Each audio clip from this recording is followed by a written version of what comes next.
Hey everyone, let's make a start on this session, on this webinar edition for November. My name is Reddy and I'll be introducing the speakers we have for this session. There we go. So I'm just going to cover a couple of points that are top of mind from the go-to-market team here at Microsoft, and then Ken, who is the new addition to the team, covering enablement. So this used to be Vitor Cabrera, but Ken has started with us last week, and he's got an enablement update that he'd like to do. And for the majority of the hour today, we'll have Patrick Quesnel, who is the BG lead locally for Azure, talking about how to make the most out of the Microsoft opportunity for partners. So a pretty informative session today. As always, this will be recorded and the slides will be posted onto the Yammer network after the session has been complete. So stay tuned for the next hour. And the first thing that I want to touch on is the webinar series for next year. So most of you have gotten this webinar on a calendar invite, and you'll notice that it ends today. So we've made a new series for next year, which we'd love you to add to your calendars via this link. You don't have to do it now; it'll be sent out afterwards. But this is just an FYI. Instead of using a Teams call, we'll be using the Teams live event. So hopefully, it should be a smoother experience for you and us both.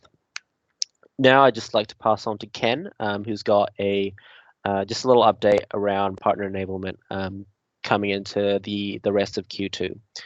Ken, are you there? Yep. Can you guys hear me fine? Yep. Very cool.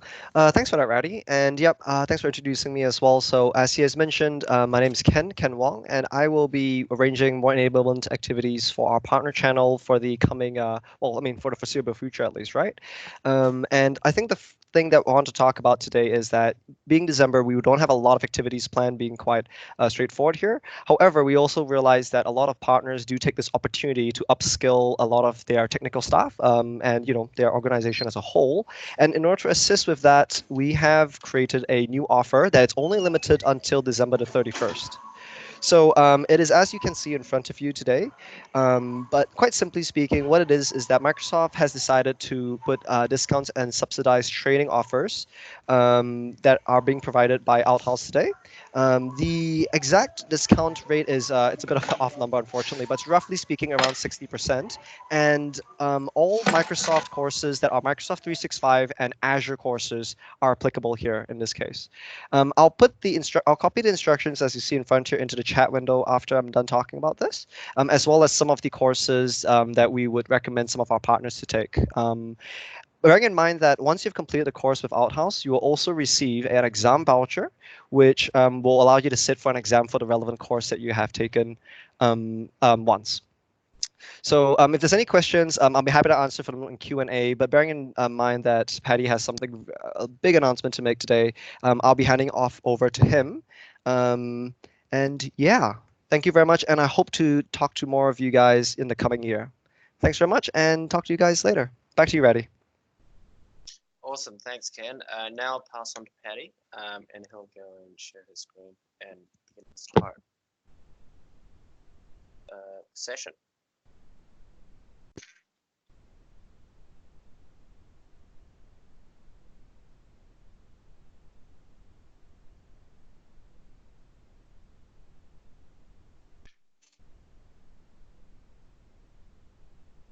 Hi everyone, just checking you can hear me for a start. We can. You good to go, Patty? Good stuff. Okay. I'm going to share my PowerPoint. Will be the first helpful thing. There we go. Let's see if that pops up. All right.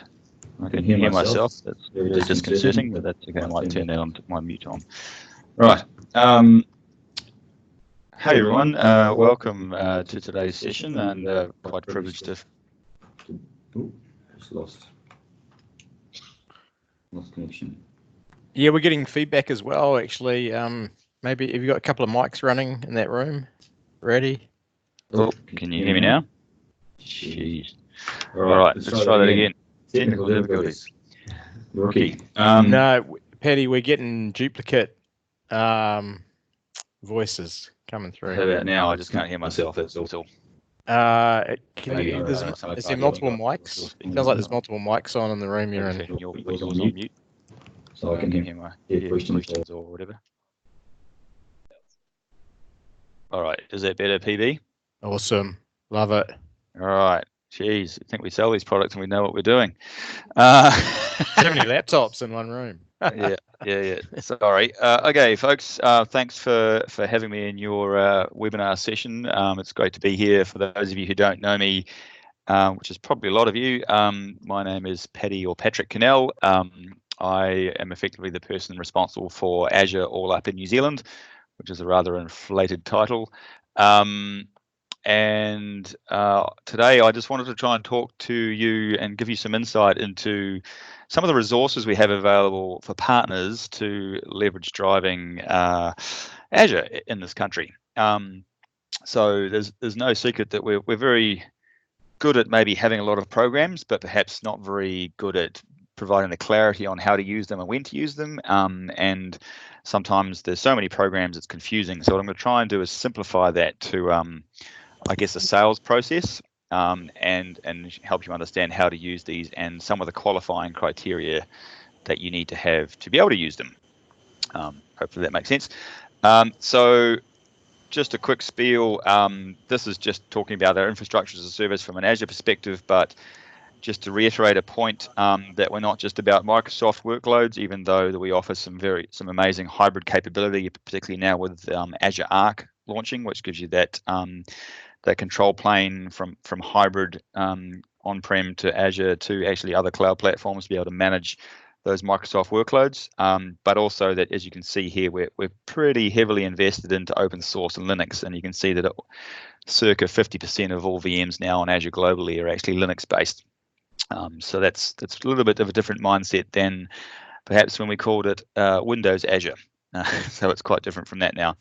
And then I think the other key thing on the far right is to reiterate the point that we're not going to try and, I guess, build our own solutions and sell them. We'll work with partners to build those solutions, and also we'll partner with other organizations that if you haven't seen, you can see on the right here that perhaps we wouldn't have in the past partnered with. Probably one that's missing from there is Red Hat, but I guess that's in the Linux column there anyway. So some partnerships there where we're trying to use a bit of a marketing spiel. We're making Azure everybody's cloud. So that's something to pick up there. There's some great extra content I could talk to you about ad nauseum around our unmatched security capability, particularly with Azure Sentinel and others, but that's not really the purpose of today. So let's sort of talk about some of the offers we have available, just to reiterate those, and then we'll get into the resources that can help you drive consumption growth. So if you don't know, but hopefully you do, otherwise we're not doing a good job, is that 2008 licenses, including R2 for SQL Windows, have either gone into support or will go into support, as you can see here with Windows Server in January. If you've got customers on SQL Server 08 and wondering what they're going to do, it's not too late. But what we're doing is we're offering free extended support for those licenses if you move the VMs attached to those licenses onto Azure. And quite honestly, it is an honesty system where once you've picked the VMs and workloads, you can move those clients over to Microsoft Azure. Then you tick a box in the Azure portal for that customer saying that you have what's called Azure Hybrid Benefit, or you tick a box you can see here on the bottom right. That basically means one, you can transfer your licenses over for up to 50% cost reduction, but also get the free extended support that I talk about here. So there's quite a bit of value there for customers, because they're worried about their on-prem infrastructure and how they're going to be secure. They're not going to get any more security updates, unfortunately, which is normal after 10 years of service. But they can get free extended security updates by moving those workloads onto Azure, and then they've got that for 3 years to be able to help them realize how they're going to modernize that environment or that workload, and that's where partners and ourselves can help with that as well. What you may need to do is assess a customer's environment for them to understand exactly, or for you and the customer understand how that can help. And that's one of the resources we're going to talk about today, with the assessment tools available to you to help your customers and yourself understand exactly what they have on their environment, what can move, what might need to be re-architected, and what applications have the code that could actually run into Azure straight away. So there's some good services there we'll talk about shortly. Jumping straight a little bit back is Azure Hybrid Benefit applies to all Windows and SQL Server licenses from 08 onwards. I don't believe it applies to 03, but someone will probably correct me on that if I'm wrong. But ultimately, you just want to upgrade to 08 and then move on from there. Little tip. But you can actually, a lot of your customers can actually save licensing costs going forward by selecting this in the Azure portal as well, as I said before. So you no longer have to pay as much for your licensing going forward once you're on Azure. In fact, in some instances, I've seen some SQL licensing going from 10 to 1 down once they've moved everything onto Azure. So it's been quite interesting to see that transform for customers and reduce costs in some areas, so they can spend more on modernizing their environment going forward. And I suppose that the key thing to think about there is that what we're trying to say here is it may or may not be cheaper to go to Azure, but long term, it's about the innovation and the modernization that you can get out of a true hyperscale platform, which you just can't get sitting on-prem.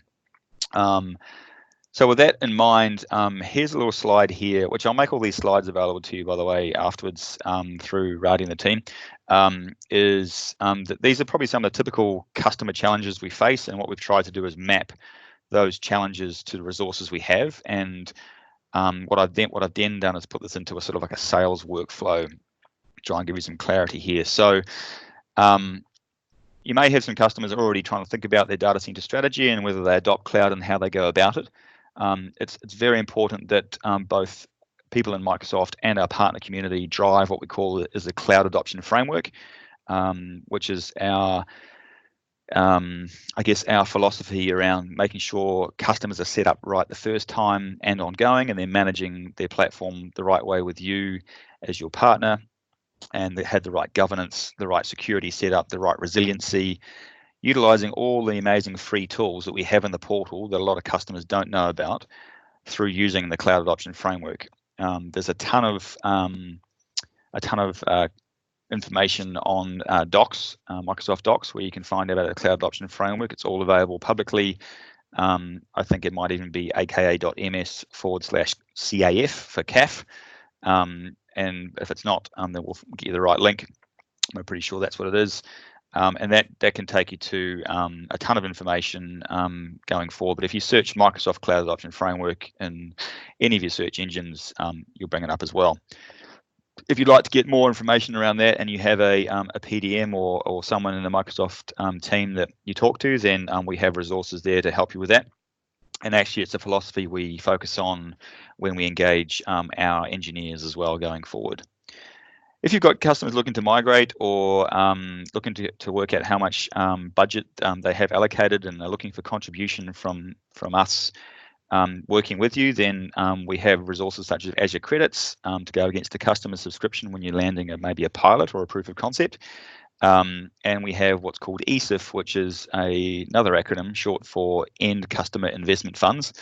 And this is to help contribute towards it. It's certainly not necessarily all about paying for everything, but it certainly helps contribute towards that. And there's naturally return on investment criteria around that, which work on basically how much Azure consumption the solution will drive once the customer's on the platform over a 12-month period. So if you want to take a rule of thumb, if it's any of our top enterprise customers or public sector customers, it's a 10-to-1 ratio. In our SMC or small, medium corporate and SMB customers, it's a 5-to-1. So it's pretty good investment to help out. Again, we can go into more detail with your Microsoft representatives or myself. There's lots of other support, such as helping out with architectural decisions once the customer's confirmed or committed to go onto the platform. We've got Fast Track for Azure, which I'll talk about shortly, which is not a case of doing the work for the partner. It's a case of working with you, the partners, and the customer. It's certainly not about doing your job. I don't want to take that away from you. And I mentioned we have a lot of migration tools and assessment tools to help out from there as well. And of course, we're pretty big on making sure we skill up the customer as well as yourself going forward on the platform. And you learn on the job with a lot of stuff that our Fast Track team can help with too. So that's a quick summary on a one page, if you will. But what I've tried to do, and if you can see this slide here, is we've tried to map this to what we call a typical customer journey that we see when we are engaging with partners and customers. So this is actually our internal slide that I've provided to give you transparency in terms of how we operate. So we have a 5-stage, I guess, customer journey process. And there's some very heavy breathing on the background. Hopefully it's not me. And you can see it starts with understanding the customer and then moving through to getting a customer to commit stage in stage 3, and then getting the customer onto the platform and then realizing the value of it. So what we've tried to map is our resources that tie into this. So naturally, in the early stages and onwards, and in fact, this Technical Skills for Business initiative should actually extend right the way through here like that, because it's ongoing, it doesn't stop. But it's for customers who, once they get to a certain stage, then which is 5K per month ACR, then which isn't a lot, by the way, then we start bring them onto a Technical Skills for Business program. Where we bring in people to train and engage and provide a dedicated training plan for those customers. What I'm going to talk to you about mainly is the Azure Starter offer, and then after that, the Fast Track and Azure Migration programs to talk to you about that as well. So, and this, because that shows you, I guess, from a stage 1 to 5 where we try and segment that into our stage process. So the Azure Starter offer, for those of you who don't know, is a program that we've tried to simplify some of the resources we've already have with credits and ESIF and assessment tools and all that kind of stuff, and make it more programmatic. And to be on this program, you need to have co-sell ready and getting to co-sell prioritized solutions where you've been verified, you have the technical capability to be able to deliver these migrations or innovation workshops, which I'll talk to in a second. So naturally, you need to be to prove that you've got the capability and it's been verified and you're co-sell ready. So what you'll see more from us is not just getting you to co-sell ready and co-sell prioritize, but that means it opens up avenues to programs that we have in existence going forward.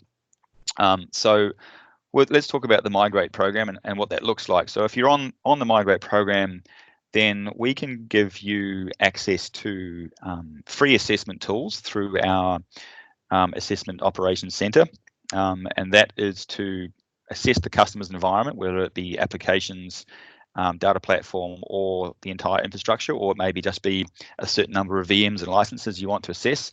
So the customer has a view and yourself of exactly what they have there, so that you can then pick some of that to land a pilot with the customer or a proof of concept to show value as to why. So you're not just doing the assessment, you're doing, we'll run an assessment with you, Mr. and Mrs. Customer, to show you what you have in your environment, for us to then pick some workloads to put into a pilot and land that with you in a workshop so that you can see the value of moving that to Azure. And if you like it, then we'll help deploy it. And that's by we mean you as the partner and Microsoft working together. And so if you see here on the right, what we provide with this Migrate offer is, say, the assessment tool, and also up to 3K US ESIF funds, which is those end customer investment funds that go to, it's an SOW that goes through the partner that pays towards you doing the work for the customer. And then another 7K to do an actual pilot workshop following that assessment. And what you want to do in a perfect world is book the assessment, and that can take anywhere from 2 to 4 weeks, depending on how much you're assessing, get a full view of the environment, how it operates, and then also at the same time book in a dedicated date to do the pilot and workshop so that you've got that customer commitment. Because we don't just want to do the assessment and then leave it there. We want to try and get this bang, bang, bang successively one after the other. And then with a view to then say at the end of that pilot workshop, hey, we think we've proven value here. What do you think? This is what it looks like. do you want to migrate more? Do you like what we've migrated in this demo so far? Should we migrate those VMs that we've chosen? And that's where the deployment piece comes in, where we can provide more ESIF on a 5-to-1 or 10-to-1 ROI, depending on the type of customer that they fall into. So that is all bundled up into one offer as part of a program that we call the Azure Starter Offer for Migrate. And it's a great way, particularly if you've got customers with some legacy applications that they maybe want to lift and shift and then modernize afterwards, or maybe they want to look at what applications they've got and see which ones can be put into a container and using Kubernetes or Docker or the like, and managing those into Azure and modernizing or adding more AI capabilities into those once they're in Azure. So that's the migrate portion of the starter offer. Skipping through, we then have Innovate. So from an Innovate perspective, this is about helping customers understand how they can leverage the innovative capabilities of Azure to help them with maybe pain points they have, or help them prevent disruption in their own industry, and utilizing the true power of the platform in terms of what you can do, because a lot of the innovative capabilities you get out of cloud, you just can't get running on-prem, particularly when you're talking about AI or leveraging even the likes of Azure DevOps and the tools available to you for those customers to be agile and innovative themselves within their own dev teams. I guess give you a best way to describe it, an example of this in a second, but effectively what the Innovate solution or offer is we've picked certain partners that have co-sell prioritized solutions based on these AI data platform, Azure DevOps, Internet of Things capabilities, and we're taking those offers to customers and saying, hey, you kind of described that you've got a pain point here that we think we might be able to solve with some AI capability, and it might involve some other data platform solutions. How about we run a workshop where we pay the partner to come in and run a 2-day, effectively it's a hack, it's a 1-to-1 hack with that customer, and the partner sits there with that customer's technical teams and builds out a solution based on the pain points that have been described earlier in the day with the key decision makers. And at the end of that 2 days, a demo or the architecture is built out to show, actually, this is what we think we could do, this is what it'll look like, and this is what the value would be. Often we have a lot of customers that have teams building out solutions, but they don't know how to prove value to the business. And that's what these workshops are about, is proving that value to key decision makers. And if you've got customers who you have known problems and solutions, and you're trying to work out how to fix it, then these workshops do seem to be the way to show that envisioning or potential of what you can do. A classic example of that is, you may have heard me if you attended the IoT in Action event. AB Equipment is a great customer of ours. They lease out forklifts and construction equipment. One of the biggest problems when you lease out that kind of equipment is it needs to be serviced regularly, or of course it breaks down. If it breaks down, your customers are unhappy and their businesses stop, and those customers lose money, and then you will naturally lose money because they won't be happy with you, and then you're also going to lose money because you have to pay a lot of money to fix the equipment that's broken because you haven't had the preventative maintenance to manage that equipment that you've leased out. So in the case of forklifts, what if you connected them to IoT devices that connected to IoT Hub in Microsoft Azure using either 4G or Wi-Fi connectivity at customer sites, and then provided insights through Power BI to help the customer, in this case AB Equipment, understand the hours and usage of those pieces of equipment leased out. The ultimate for them was that every piece of equipment should be serviced at about 500 hours on average, but they were only being serviced at about 900, and so the breakdowns were happening too often. By providing that solution in a 2-day workshop, they realized the huge amount of cost they could save, not only with making sure they keep their customers and keep revenue, but also reduce their costs in operationalizing or fixing the operations and optimizing the operations overall. So it became a no-brainer for the customer to go, you know what, we're going to invest in this work for the partner to do the work, and they're now in or about to be in deployment phase. So that was just a solution out of 2 days. So if you've got some great capability and you've got great solutions and you've proven that before, then it's a good way to get co-sell ready and co-sell prioritized, because we're opening this up to partners that have been technically verified. and you should contact your Microsoft representatives in terms of how you can be part of the program. Because the more partners we have on this program, the better, to be honest. You know, we don't have coverage across all areas, but it's working really well. I think one other one to talk about is DevOps.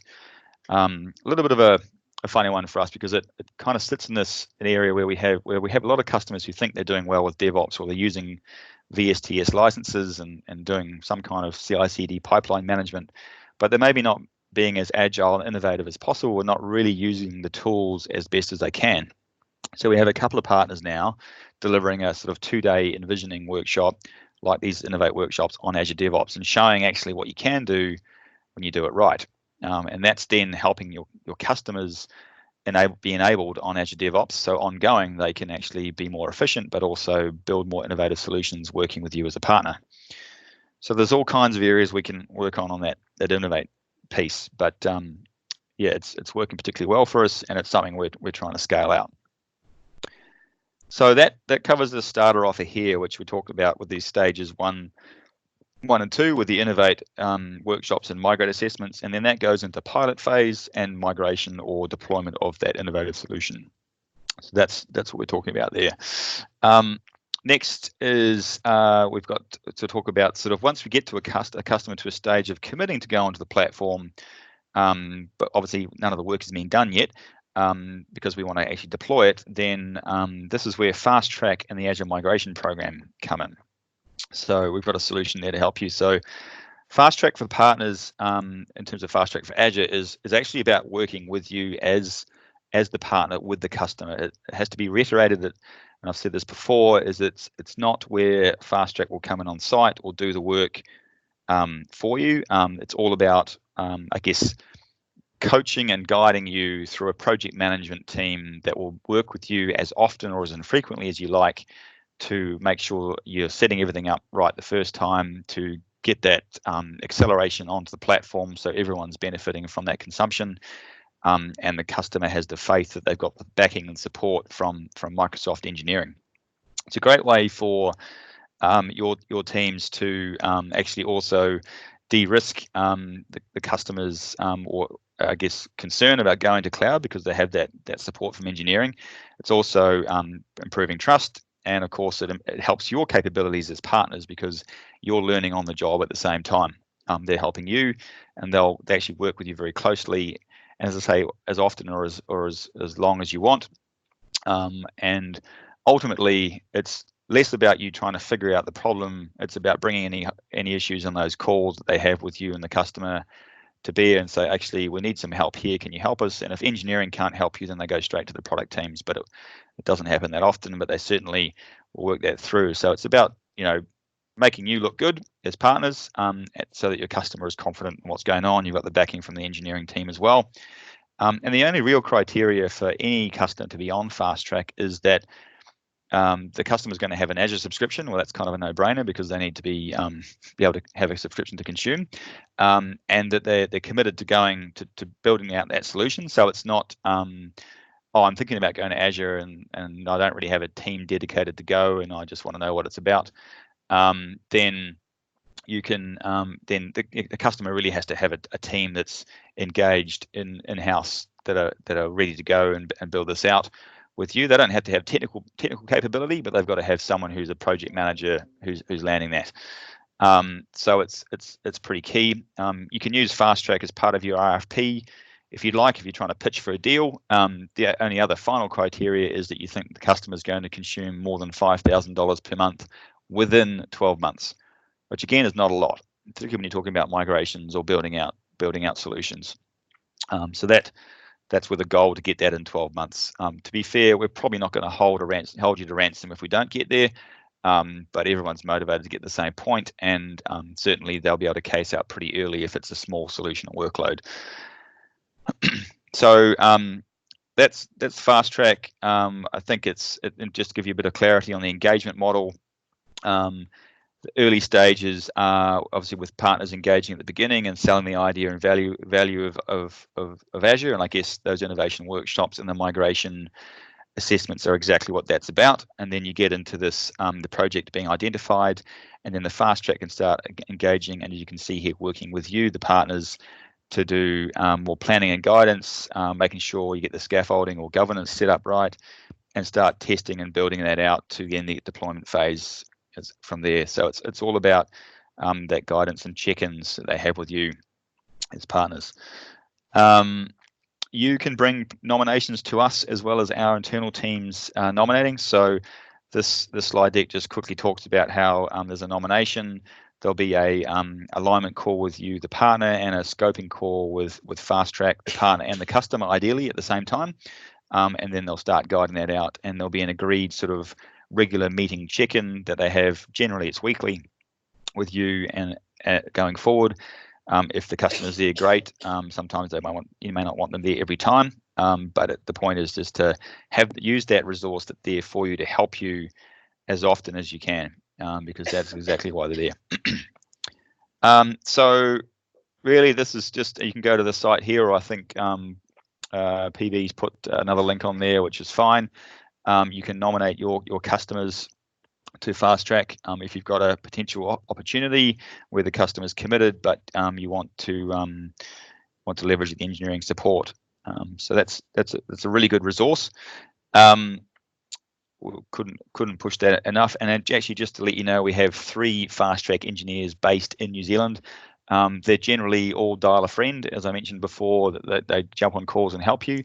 But where there's decent sized opportunities, then they can actually come on site as well. But we've also got a plethora of engineers available to us at the drop of a hat globally and in Australia and our own time zones. And we have dedicated program managers working on New Zealand. So they're all good to go. So one other final thing to talk about is the Azure Migration Program, which is kind of like Fast Track on steroids with a bunch of other stuff. So Craig Humphrey is requesting control. I might deny that. So we have the Azure Migration Program, and if you haven't heard of that, it's really about again taking a lot of the tools and resources we have available into one and making a program of work that we help again partners on that journey. Now there are some criteria again around partners being co-sale ready and prioritized. You've got to prove that value and show that you can do the migration work, and that it's all right, Craig, no worries. It's all really about helping you get to that co-sale stage so that you can be part of this program. And it's utilizing as our best practice, our offers and our tools and resources as you go through, and it's about reducing that cost and risk mitigation that customers can often have, accelerating that journey, and then ultimately helping you deliver that success. So the migration program has a couple of levels to it, and it's in bright yellow here, which is all around the qualification criteria. I think probably based on the audience we generally have on these calls, we're probably looking at more levels, sort of level 3. But if you have big opportunities of 300 VMs or 5,000 plus, then please don't hold back. But we have a few of those in market and play already. We have about 5 nominations in play already in the last month or 2. But what we have done is they've lowered the criteria, hence why I've called out level 3. So once you've done an assessment of a customer's environment, like we talked about with starter offer, you'll get an idea of how much there is to move. You've done a pilot to prove value and the customer's good to go, then you can actually nominate the customer for the Azure Migration Program. If they're over 100 VMs or 20 SQL instances, which in New Zealand is not a lot. And particularly when you're talking about applications that are connected to those VMs. What's been added to this program since is any solutions that involve VMware on Azure, which for those of you who don't know, launches into the Australian region very soon. I can't give you the exact date under NDA, but I can tell you it isn't far away. And so that's given the amount of virtualization in this market through VMware, it's a great opportunity for us to look at that, to be able to run that service on Azure, or at least migrate and then modernize afterwards. So really the only criteria here is that the partners need to have some kind of co-sale prioritized migration experience in the absence of what we call qualifying for expert MSP or advanced specialized partners. Most on this call will probably need to get to co-sale prioritized to qualify, and then we move into the you're looking to try and get to advanced specialized phase. There's only a set number of expert MSPs globally, and then off we go. Again, this program, just to reiterate, if you can't get the co-sale prioritized or the like, it doesn't mean we can't help you. It's just us utilizing programs we already have in a bundled format. In essence, what this is ESIF. It's as if you saw back on this slide, it's ESIF, it's migration tools, it's trainers, it's fast track engineering, and digital resources. All stuff we already have, but what we've done is we've programmatically put it together to be able to help customers and you as partners understand what's there. So don't think that if you're not able to meet any of these criteria that we can't bring any nominations forward and we won't help. Quite the opposite. We are and we do. It's just a case of us working that through with you and putting those solutions in place. It's actually relatively simple. If you are on the program, then we have an engagement flow mechanism which the customer can apply, or you can sign up a customer to the nomination for AMP, and the team will again have a scoping call to check in with you and see if it qualifies.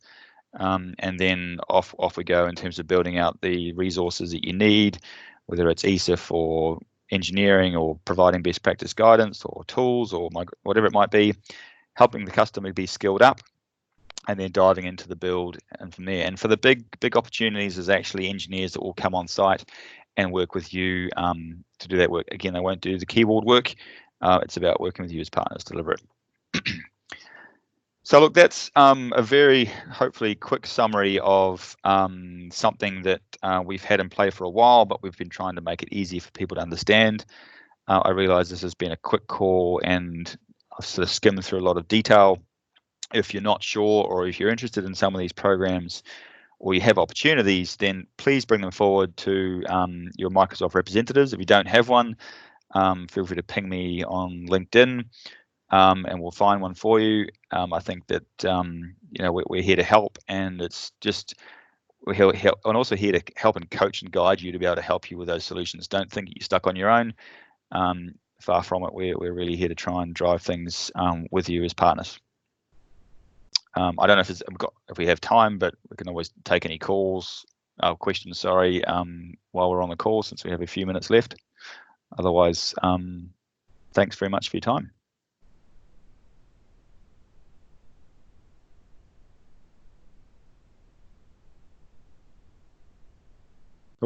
No questions at the moment, unless someone's going to go off mute.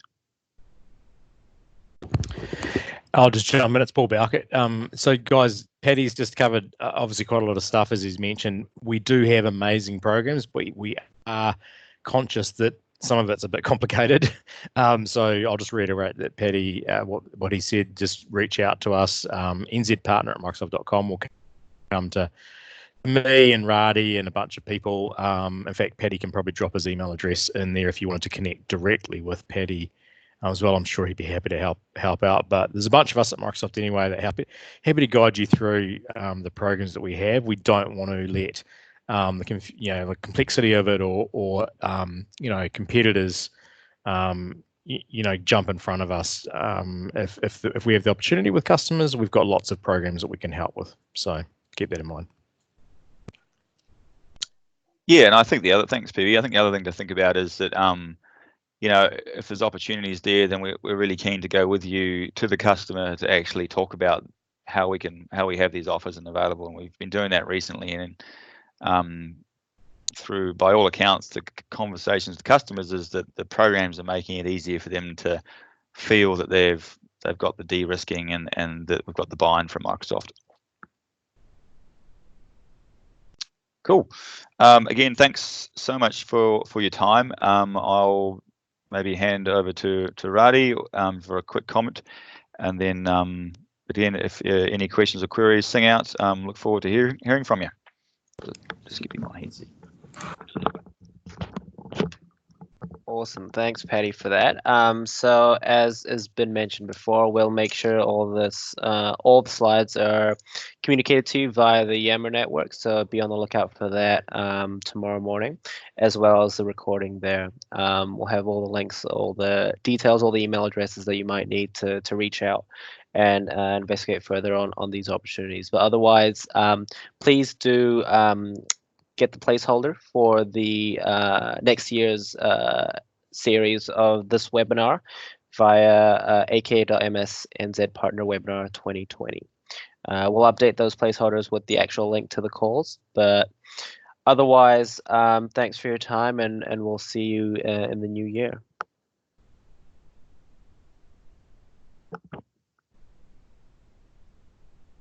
Thanks, Reddy. Actually, just thanks everyone for joining the calls this year as well, and we'll have a great Christmas if we don't see you beforehand.